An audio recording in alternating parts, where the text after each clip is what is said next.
অন্ধকার মনস্তত্ত্ব বা জটিল মানসিক কৌশল কোনো নির্দিষ্ট লিঙ্গের ওপর সীমাবদ্ধ নয়, তবে সামাজিক ও মানসিক কাঠামোর কারণে অনেক সময় কিছু বিশেষ পদ্ধতি ব্যবহার করা হতে পারে। এই কৌশলগুলো মূলত অন্যকে নিয়ন্ত্রণ করা বা নিজের স্বার্থ হাসিল করার জন্য ব্যবহৃত হয়। নারীদের এই বিশেষ মানসিক কৌশলের মধ্যে সবচেয়ে পরিচিত একটি দিক হল আবেগের অপব্যবহার। অনেক সময় নিজের আবেগ বা কান্নাকে অস্ত্র হিসেবে ব্যবহার করা হয়, যাতে অপরপক্ষ নমনীয় হতে বাধ্য হয়।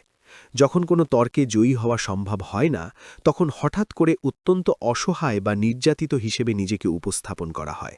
এর ফলে আশেপাশের মানুষ তাদের প্রতি সহানুভূতিশীল হয়ে পড়ে এবং প্রতিপক্ষ ব্যক্তিটি সবার চোখে অপরাধী হয়ে যায়।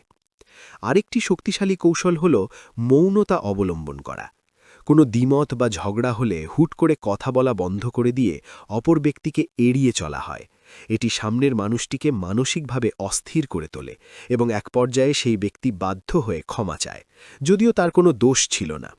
এটি মূলত অন্যকে মানসিকভাবে দুর্বল করে নিজের নিয়ন্ত্রণে আনার একটি উপায়। স্মৃতি বা বিচারবুদ্ধি নিয়ে বিভ্রান্তি তৈরি করাও এই মানসিকতার একটি গভীর দিক। এখানে এমনভাবে কথা বলা হয় যাতে সামনের মানুষটি নিজের চিন্তা বা মনে রাখার ক্ষমতা নিয়েই সংশয়ে পড়ে যায়। যেমন কোনো ভুল করে সেটা সরাসরি অস্বীকার করা এবং উল্টো সামনের মানুষটিকে বোঝানো যে সে সব ভুল দেখছে বা তার মানসিক ভারসাম্য ঠিক নেই। এছাড়া শুরুতে অতিরিক্ত ভালোবাসা ও মনোযোগ দিয়ে কাউকে মোহগ্রস্ত করা এবং তার ঠিক পরেই দূরত্ব তৈরি করা একটি সাধারণ কৌশল। সম্পর্কের শুরুতে অতিমাত্রায় প্রশংসা ও গুরুত্ব দিয়ে কাউকে নিজের উপর নির্ভরশীল করে তোলা হয়।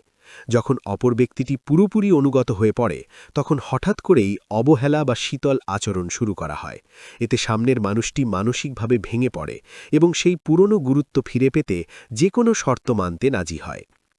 তৃতীয় কোনো ব্যক্তিকে সম্পর্কের মাঝে টেনে আনাও একটি বড় চাল।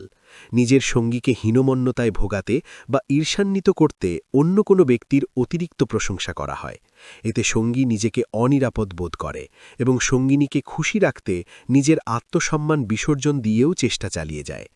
পরিশেষে বলা যায়, এই আচরণগুলো সবার ক্ষেত্রে প্রযোজ্য নয়। অনেক সময় অবচেতন মনে বা নিজের নিরাপত্তা নিশ্চিত করতেও মানুষ এমন করে থাকে।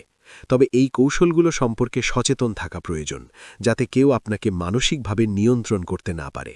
সুস্থ সম্পর্কের মূল ভিত্তি হওয়া উচিত স্বচ্ছতা এবং পারস্পরিক শ্রদ্ধা, কোনো গোপন চাল বা প্রতারণা নয়।